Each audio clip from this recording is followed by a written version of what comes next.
Waa qaybtii afraad ee sheekadii caanka ahayd ee Ciise Boorash iyo Layla Sheekh Muuse. Fasaxii sanadlaha ahaa ayaa gabagabo ah. Ciise Boorash waxa uu ka soo laabtay fasaxii uu ku tegay miyiga deegaanka Gacal Guule.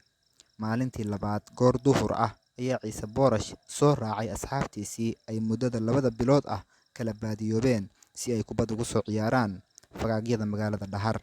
Waxa ay u soo baxeen garoon ku yaala dhanka galbeed ee magaalada Dhahar. Kubaddii waxa ay ku soo dhammaatay si qurux badan.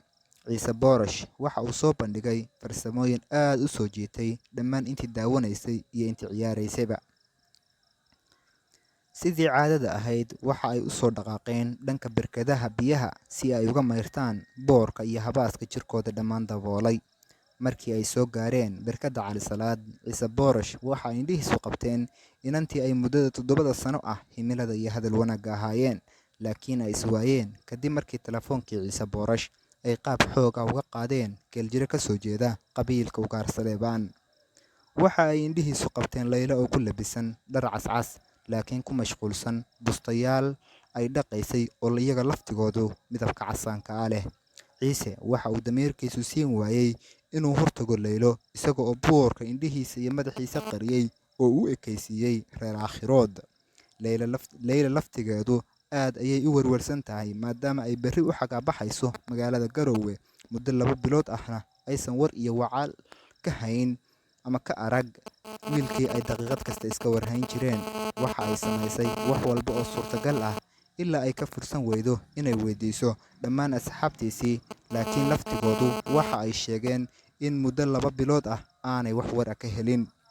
Waxa uu go'aansaday inuu tago gurigii adeerkii si uu u soo xirto dhar uu sii dhigtay intii uusan xagaabixin, si aysan qodaxda galoolka uga jeexin, qorraxda cimilada safaaruhuna aysan uga caddayn. Dharka waxaa ku jira dhar uu aad u jeclaa sida macawis bin calaawi ah, surweel ungallo ah iyo kaba sahlo ah iyo qaar kaloo badan. Isaga oo isqarinaya, mar dhabacanaya, mar beerka ku soconaya, mar sida diyaaradda u duulaya, waxa uu si hoos uga dhex baxay dhallinyaradii ay wada socdeen. Waxa uuna abbaaray dhanka kofta dharkaynta. Waxa uuna magaalada ka soo galay dhanka qubuuraha oo ah jihada looga baxo xarunta ganacsiga Puntland ee Boosaaso. Isaga oo ku soconaya xawaaraha ay fallaaraha qorraxdu ku soo gaaraan dhulka.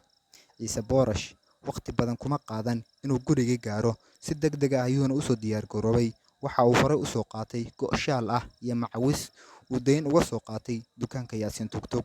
Nasiib darro, markii uu dib ugu soo noqday barkaddii Cali Salaad, waxa uu yimi Laylo yar oo meeshii ka maqan. Qaybta 5.